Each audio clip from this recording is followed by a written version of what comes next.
Ta-da! We're live. Wow, we're on. We're on. Well, look, you're familiar with the TV environment because you've done movie reviews, so you've probably got something to say there. Been there, done that. Correct, absolutely. So the idea is we just make sure everybody does not go to sleep within the first 30 seconds. And if they do, we sell pillows. Exactly. And comfy stuff for their lounge. There we go. So here's the deal. What do you reckon we should be talking about today? Well, look, we're talking today about events and how events can spruce up your business and bring you in more customers. And I've had a bit of experience with that. And I believe you've got some questions there, Rick. Well, it's funny you should say that, David, because I knew you had a lot of experience around this, and I actually have a whole bunch of questions that I think I want to know, and I think a lot of other people want to know also, which is, we've just come like the pandemic. Well, I think let's go bigger picture. When we talk about events, how would we like to define that? Look, it can be anything from simply running maybe, say, a drinks and nibbles type of party where you've got your existing customers coming along to a room that you've booked at maybe, say, a hotel, and you've got your existing customers, you've got brand new people that have been on your email list, and they come along and they meet your existing customers, and they're brand new, and they feel, I can probably ask something of the business owner here that I wouldn't normally be able to ask them via email or on their YouTube events or that kind of thing. It's an icebreaker. Another thing could be, like I've heard of, would you believe it, funeral homes running seminars teaching people who are, like in some of these retirement places, how the whole system works. Do you need to buy this type of casket? What's the taxes you need to pay if you're setting up a will? All that kind of stuff. Events can make it easy for businesses to explain who the hell they are and lower the boom of connectivity between them and maybe their potential customers or even their existing customers. Well, let me ask you something. We've had that pandemic, right? And everybody before that was doing all sorts of live events. And now we've gone into more online events. So what is the shift you've seen and between the two, live and online? And where are we going with this? And I guess we have to look at the pros and the cons. Like, do I go online? I'm thinking for the guy who's watching this right now, thinking, do I do a live event or do I do an online event? Where does he go? For example, I've got two social groups. I've got a Sydney social group and I've got a Melbourne social group. Post-lockdown, my Melbourne social group has actually, it's ballooned. My numbers have virtually doubled overnight, and it's stayed that way. People want to go to face-to-face events. Now, the other side of the coin is that we've done a lot of stuff online during the lockdown time, and managers and businesses that were previously fairly sheepish about even going online have all of a sudden said, oh, maybe it ain't so bad after all. Right. So it's kind of like taken away their shyness that they've had before.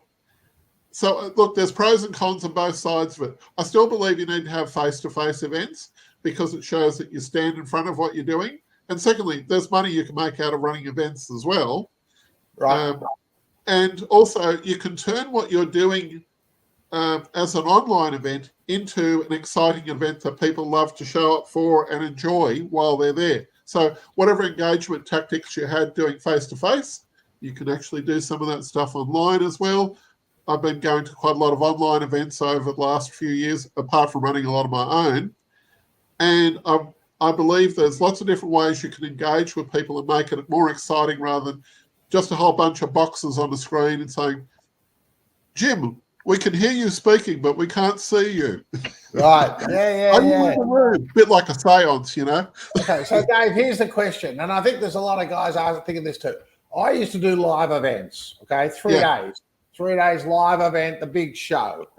Yeah. Now, here's my question. With where it's now gone, will people do like a 3-day event but online and sit in front of a laptop computer? Yep. Absolutely. Really?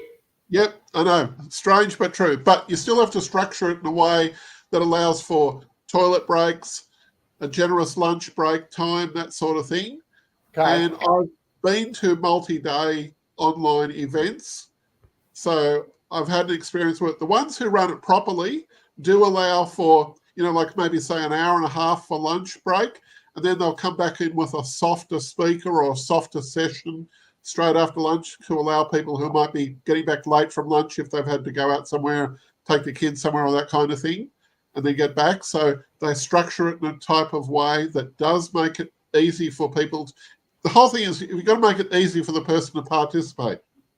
Right, if you do that, it's not a problem, So now we come out of, so you're saying that people are happy to sit in front of their computer for 2 or 3 days, and if they're interested in the subject, they will sit there and do that whole event. Oh, now we came out of the pandemic and we go, okay, we want everybody to turn up, get on a plane, fly, get a hotel, and do a live 3-day event.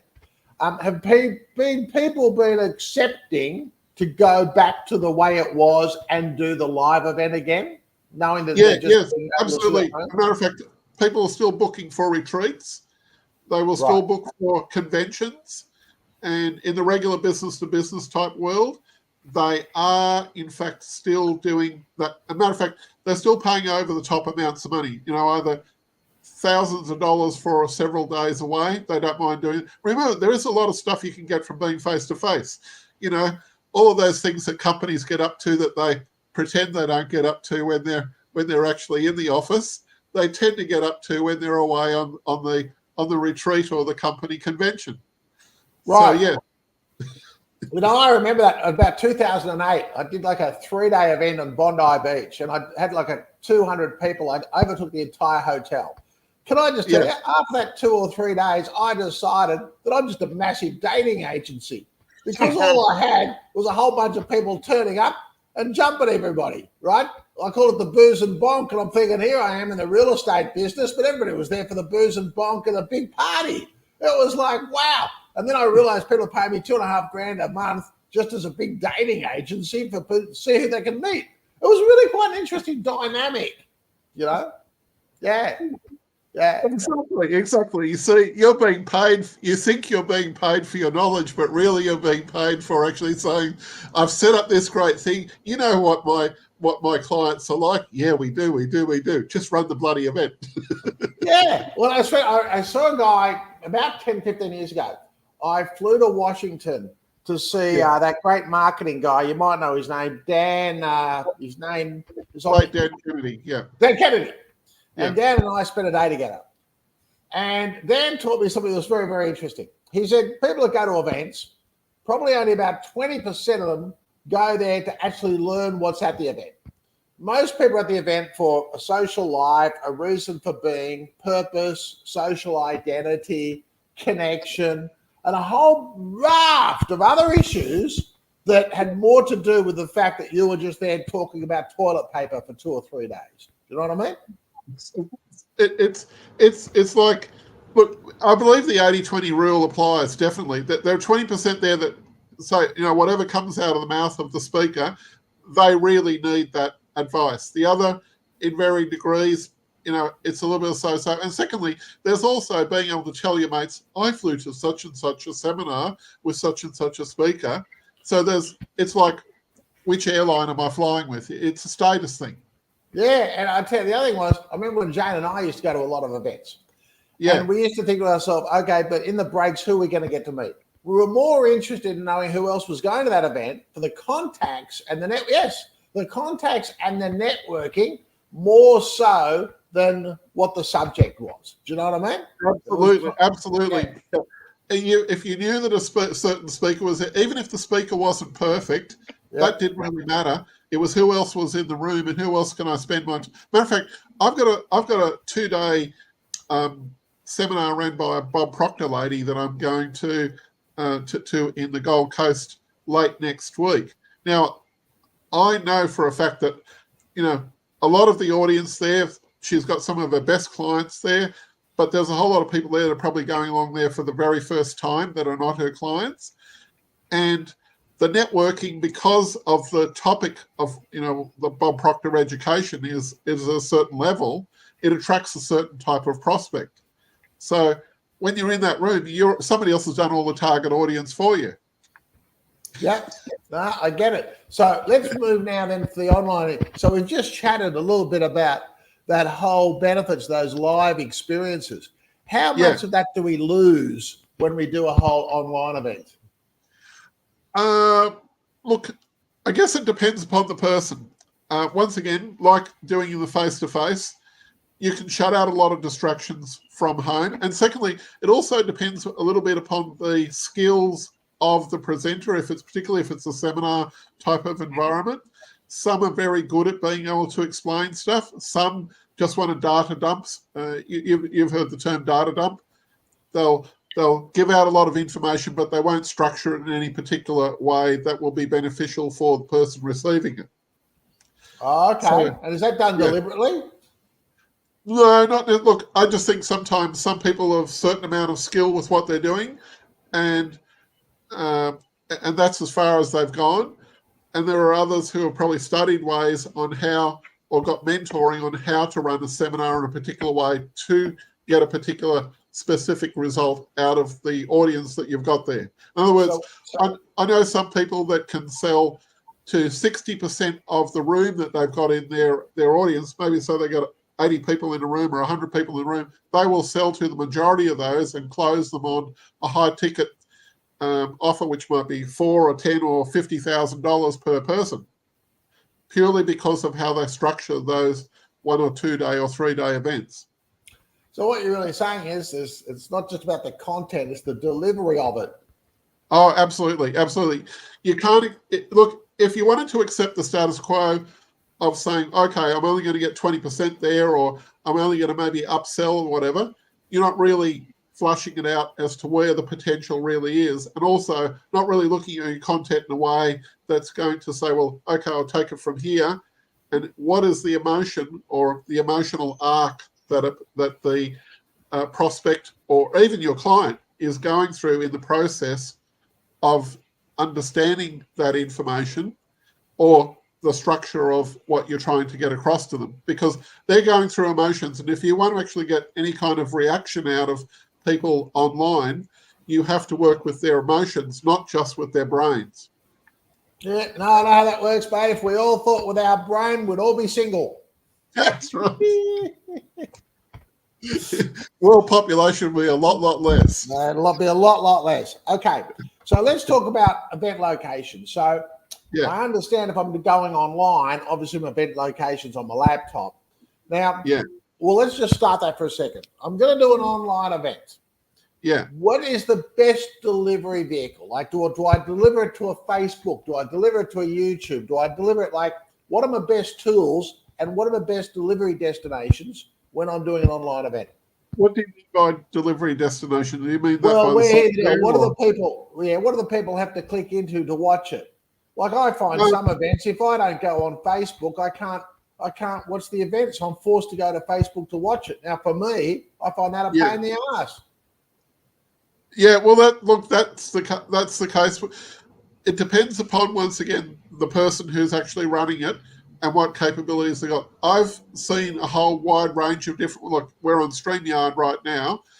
I've seen other different ones, which are a software which is designed purely for running online event seminars, where you've got a whole closed door, and also people can actually respond by asking questions and all sorts of different things like that. So there's all those different possibilities that can be done. It also depends. Look, I don't have any particular favorite just at this stage. Once again, it depends upon the person and the length of time that you're running the event. In some cases, Facebook can actually be quite beneficial for some people, maybe even the people that you're actually wanting to watch the event, because that's where you'll find the bulk load of people. I'm not aware that you can do anything like that sort of thing on LinkedIn, but Facebook's got a lot more versatility. Also, if you're doing some events are purely Zoom only, where you book the webinar type of function, or you've gone to Go Webinar, and that's purely as a webinar scenario. So it's got different login capabilities and so forth like that. So there's different abilities there. It depends upon if you only had maybe say 10 people, we could even do it something like on this. Or if it was something where you had 2,000 people, you might have to find other different mediums to work it. It all depends upon the actual medium and the length of the time of the event, whether there's multiple presenters. There's a lot of variables that we're playing with here. Yeah, okay. So it's just not that easy. One size fits all in this case. Okay, so let's go live. Yeah, people are thinking about doing some sort of a live event. Yeah. Is there any ideal location place or like a type of location which you think is better than another type of location? Look, once again, you're talking about live as in face-to-face? Yes.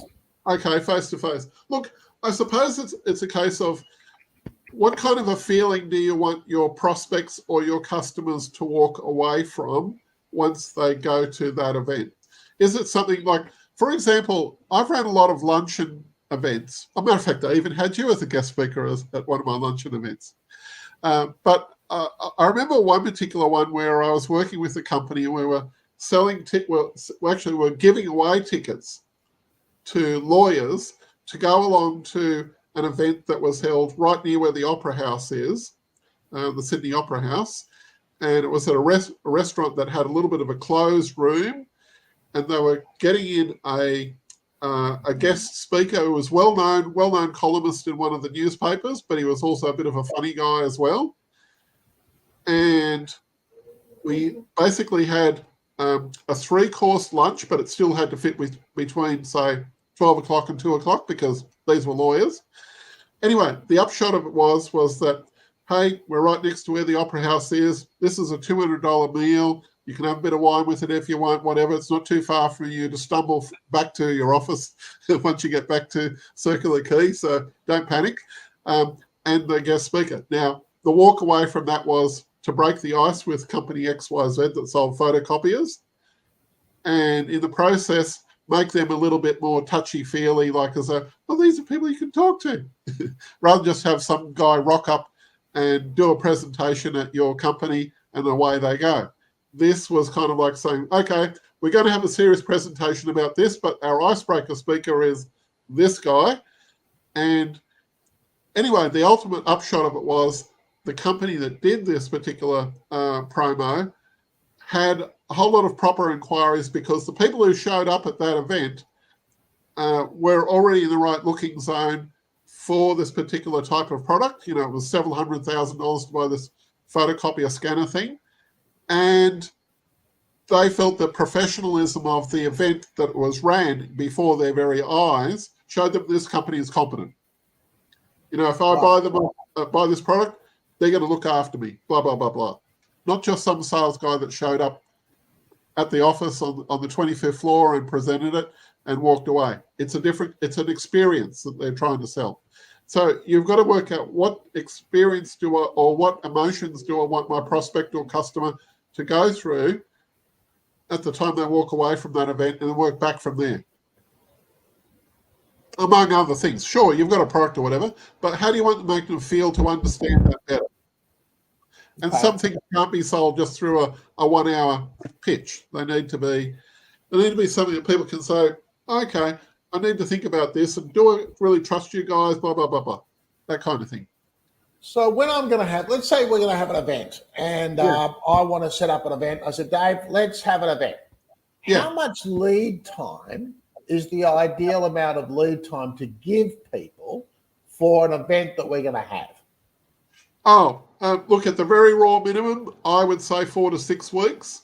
If they know you reasonably well. If you've got a massive list or whatever, and you're in touch with them every week or every other day with an email or something, you can shorten that down. But generally speaking, look, people live busy lives. You live a busy life, right?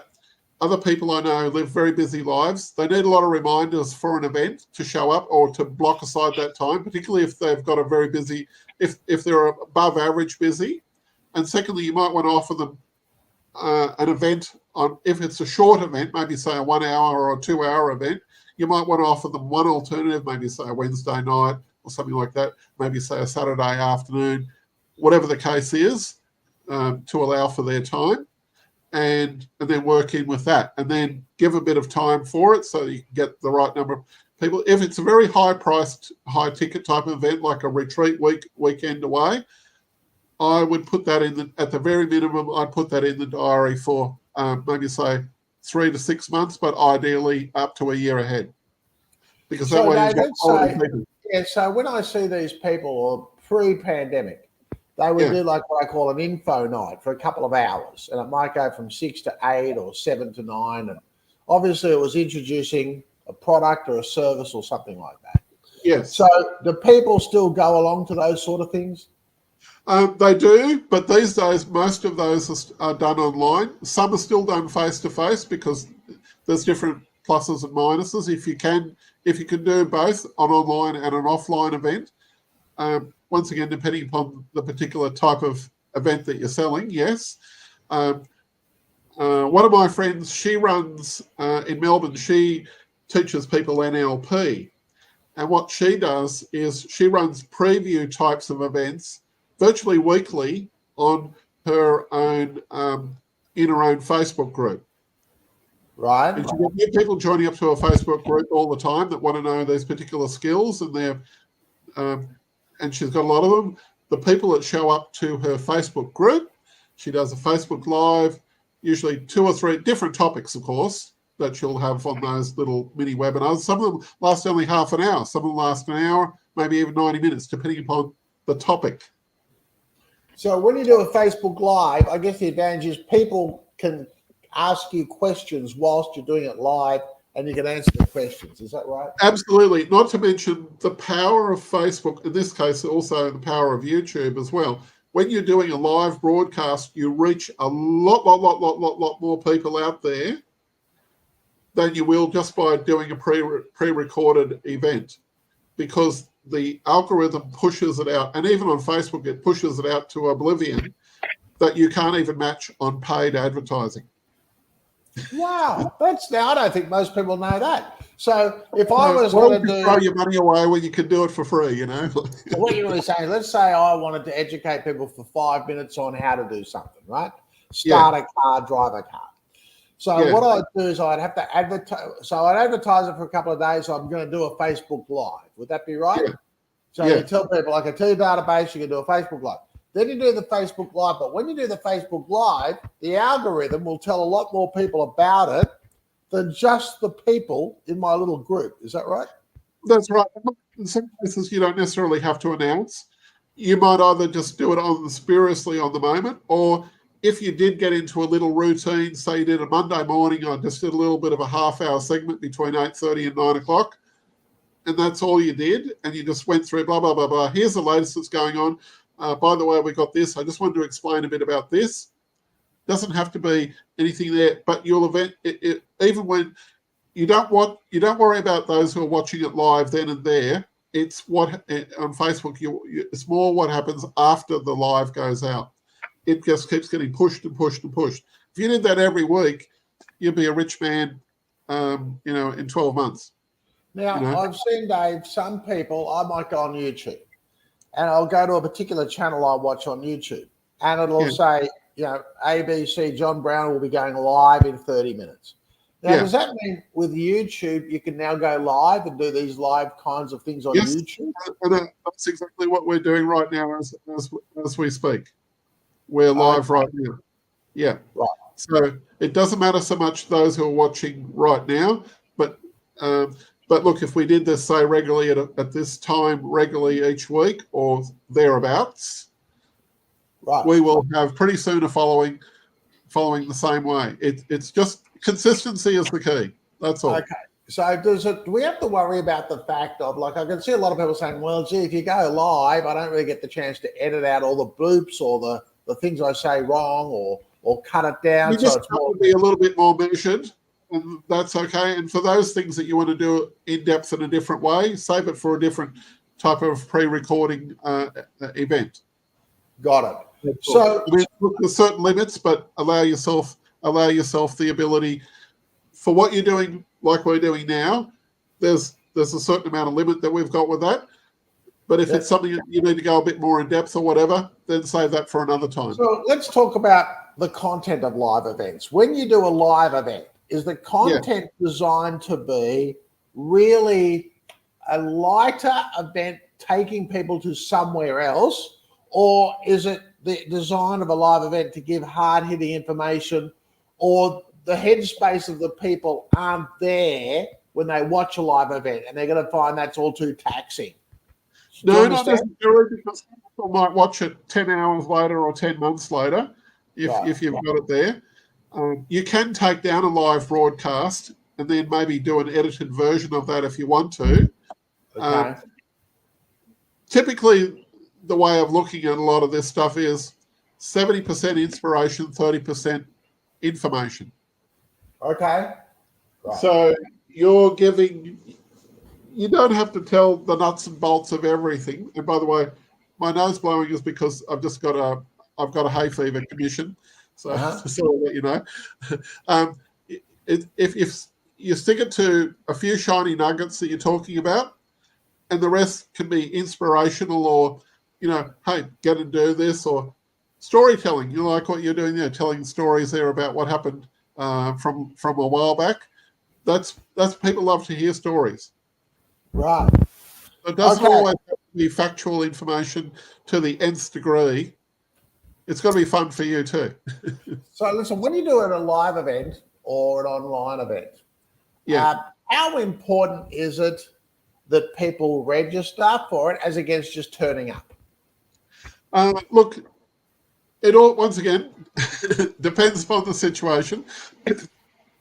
Some things you may need people to register for. If it's 2 to 3 day event, you may even charge a small fee for a 2 to 3 day event. Most of the people that I know that run 2 to 3 day or even 1 day seminars will charge anywhere from $99 to $197 or even $300 or whatever for that event, because you want people to have some skin in the game. And of course, they will get downloads or their access to the replays for that specific event for several days later, or maybe the lifetime of whatever of that might get total lifetime access to those recordings. Yeah, it depends on the purpose there. So your registration is obviously important for those. If it's maybe a 1 hour or 2 hour event, it may or may not be. Sometimes you don't want to have a gate all the time in front of people for them to say, oh, I have to go through this again and opt in yet again. It just is another barrier. In some cases, you might better off saying, hey, look, if you really, I'm glad you showed up at this webinar event. Would you like to, if you're really serious about this particular product, service, blah, blah, blah, there is the links here, or you will get that available here on the page, blah, blah, blah, blah, and take them there after the fact, rather than trying to put too many barriers in front of them. Yeah, because these days, the fact that, you have to keep registering for things, right? Yeah. Oh, yeah, I mentioned then you have to register. They're going to fill your name, your email, your phone number, the name of your pet cat, all this sort of stuff. You're going, oh, it's all too... I just think sometimes you're going, oh, it's all too hard. You skip on to the next thing. That's the whole look, that's why it's a lot better to have maybe, say, a Facebook group where you've got your target audience there already in the group, or your Facebook page already in your group. So even if you don't have their email addresses there, you can run stuff which is fairly light but fairly informative and a bit of fun.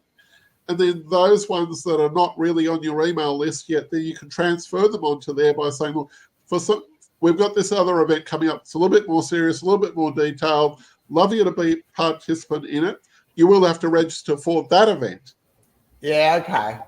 Yeah, that's what you're saying. Yeah. For courses, different strokes for different The first one is taking the lid off the can. The second one's painting the house. As my friend Steve Brosman says, you're only selling the next step. Yeah. All you have to do is get people to do this bit and then move along. Now, Steve Brosman keeps on saying that over and over again on his webinars. And I think it's a much sounder way to go. You want people to just do one little step at a time, baby steps in this case. It doesn't have to be big. Obviously, if it's a major type of event, you will want people to register. If I'm running, say, a cocktail party and I'm charging $49 a head for it because I've got a special venue and I'm paying the floor fee and I've got a bit of money outgoing. Well, I'll definitely want people to register for that. And I want to know that they're coming before they come along to that one. And in some cases, I may even still have a door fee for people to pay if they haven't pre-booked, but it'll be a much, much higher fee. Like it might be, say, $75 if you pay at the door, but there's only a limit of 20 tickets at that level. All the rest is prepaid at $49, blah, blah, blah, blah. Okay. It's horses for courses. So let's talk about the live event. What do you think when you're putting a live event together? Let's just say, and it's not a huge event. It's like, as you said, just a bunch of people getting together. You've got a social group. What are some of the issues you've got to be aware of? Okay, if you're doing something, say, face-to-face, a lot of people forget this. One, they'll probably run some event off in some far-off distant suburb, several light years away from the CBD, that even people who have got a car still can't find. Right. It's not well lit, doesn't have a lit-up car park. Well, that's not going to get any of the women along, because who's going to go to some far-off suburb in the middle of nowhere off some turn-off on some freeway that's well, the biggest joke here in Sydney is the Rosedale interchange, right? So you don't want to have, but you've got to make it easy and close to public transport, or close, and also make sure there's parking, make sure there's lighting, make sure there's even a bite to eat for people to go to. If the event's going to be long and there's no food provided, make sure there's at least a bite to eat for them to get to somewhere near before or after the event. Little tiny things like that count a lot. Another simple thing is welcome people when they come into the room. Dress like as though you really want them to be there. Look like, if you're the leader, dress like the leader. If you've got name tags, I believe that makes it a lot easier for people. I've ran a lot of my events both with and without name tags, and it's surprising. It just breaks the ice for people that are coming along to feel like as though I can go up and speak to Joan, but I won't forget her name because the name's written on there. The last thing people want to do is remember people's names. Correct. Have a clear start and a clear finish time, and stick to it. Don't go 1 hour or 2 hours above. You'll annoy the hell out of people. All the stuff. Yeah, okay. So many basic little things like that. It's the little things that do count that make a difference. How important is it? Let's say it's a 2 hour thing or a 3 hour thing. Or at what stage do you decide, yep, for something this big, I'm going to supply food, and at this one, I will not supply food? Like, how do you make the decision as to when you supply drinks and food? Are there some parameters around that? Look, I think probably at the very least, you should have maybe, say, some water available. If you don't have, if it's an event where they haven't necessarily registered, or a lower level type of event, I would call it, maybe something that's just purely name and email or something like that, you might just want to provide water. If it's something which is maybe held at lunchtime during the day, Monday to Friday, if you're holding between 12 and 2, and that's the inclusive time because they're getting there from work or they're running a business in the CBD or something, you would definitely want to provide some sandwiches on the side there and go to maybe one of the local cafes. So look, I know I've got 100 people coming along, or I've got 25 people coming along. I've hired this boardroom. What would you suggest? Bring along some orange juice and maybe some kind of a self-serve coffee or something or other or whatever, and deliver it. Put it in the middle there and let them go for it. So let's say you have the choice between running a half-day event or a one-day event, right? What would you say to people? Run the half-day or a one-day? If you could do either, which would be the better format? Once again, it depends upon the actual thing. If you've got a fair amount of material that you have to go through and you need their attention for it, and you can't sort of dump it all on one bit, or there's a lot of demonstrating that you need to do on a screen, or you want people from the audience to come up to the stage, that might be a one-day event. And you may even want to use your lunch break in order for a networking thing amongst the people who've come along, because that's a lot of fun. Right. If it's a half-day event, that can depend upon the things too. You can still do a lot of stuff there. Some venues make it difficult for you to book the whole day, so you might as well just take a morning out or an afternoon out. That's fine too. Or weekends especially. Like, I've been to a lot of stuff where it's on, say, a Saturday afternoon. So for something like that, it just might be fairly light and easy. Once again, you still want to provide water or something like that for those types of things because it's outside of the general lunch type stuff. But once again, if it's Monday to Friday and you're in the CBD, don't discount the idea of at least providing some sandwiches if it's a reasonably high ticket type of product and you know they might be sticking around for a little bit longer for Q&A after the session or before. So for example, it's a half-day morning event. I've been to a lot of events where we've catered for some light sandwich, not too many. So 25 people, we might only cater for about half that number of people for sandwiches. Because some will pick off straight away. 50% will just go straight back to the office where they come from or get on the train and go out of town back to their business, whatever. The other half will hang around and they'll want to talk for an hour and they're starving. So you might as well kill the hunger pain and offer them something. Even if they don't take it, it's worth it. It's just, how much do you want to invest in your prospects? So let's say you've got, I don't know, a product and nothing comes to mind, right? And you want to do like an intro day, okay? Yeah. And you're going to do an intro day, but you know there's going to be an upsell to a bigger product at the end of that, right? Yeah. So then the question I think for a lot of people, they go, well, do I charge some sort of a fee just to keep the wrong people from turning up and having the right people turn up? And then other people go, well, if I charge no fee, I'll obviously get a lot more people turning up. So do you charge a fee or you don't charge a fee? That's a very good question. You may have been to a concert, like maybe say for example, some of those big brand name entertainers that fly into town, and when you buy the tickets, you can buy a standard ticket. Yep. And then you can buy a VIP ticket. You can still have, like, say, even if you're doing, say, an event like this, you can still say, this is a preview for this. You don't necessarily call it a preview. You do call it an actual real seminar, but you'll have VIP tickets, which might even sell for as little as $30 or even $200. They can upgrade from that ticket level.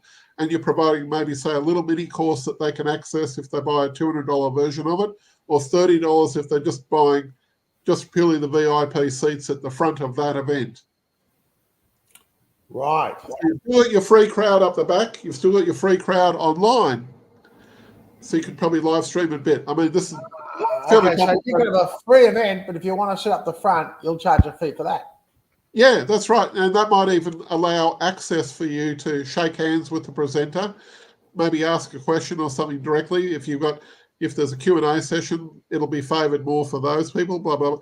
You can do preference type stuff there where people, you've heard the term pay for access. Yes. This is pay for access. So, for example, you've achieved a certain celebrity status. You want to keep the tire kickers out or at the back of the room. That's fine. Do so. But make sure that those who are curious and want to proceed with something, you shove them at the front and say, hey, look, this doesn't come for nothing. Pay us $30 and we'll give you access to these seats and take all the notes you like, blah, blah, blah, blah, blah, all that kind of thing, whatever it is.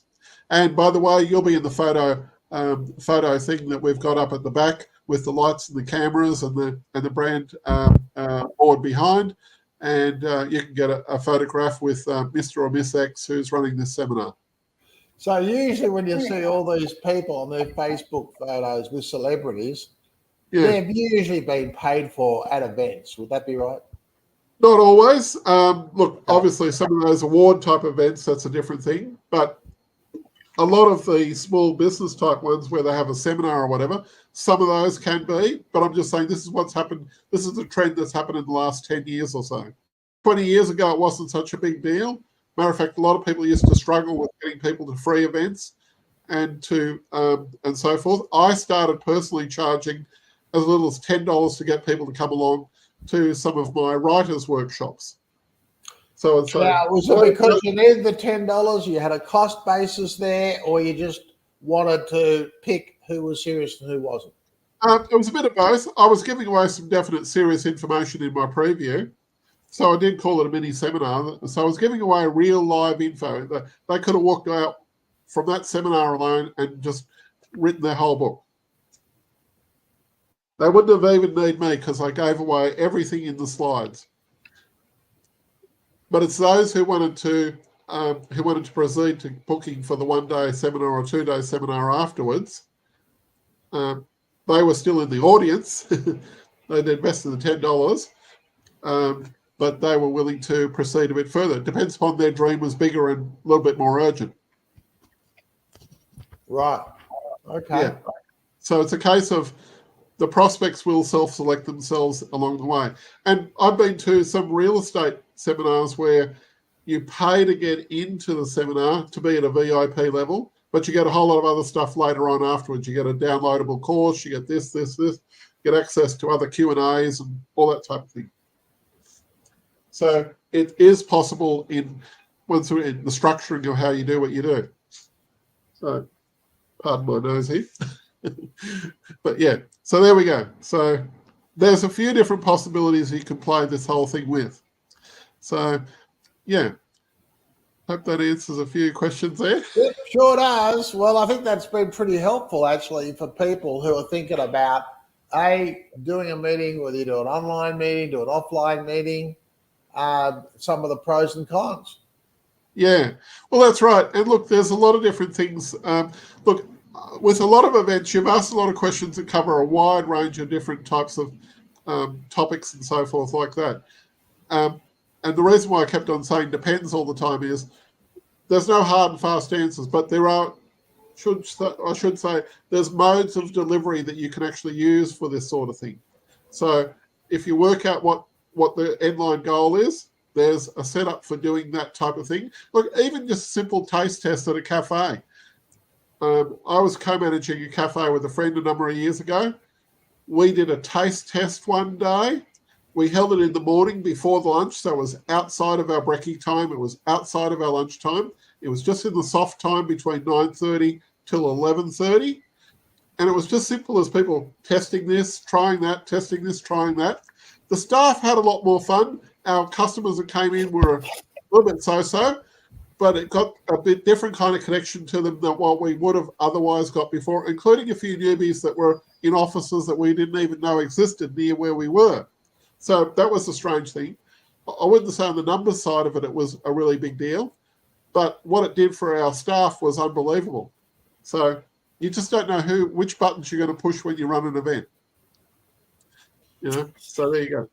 Well, thanks, Dave. That's all been very interesting today. Yep, and we'll try some more of this again in the near future. So I'll click on the go. I'll take us out of live at the moment, and we'll speak to everyone again very soon. So just hold on a sec. We'll end the stream. Ending stream now.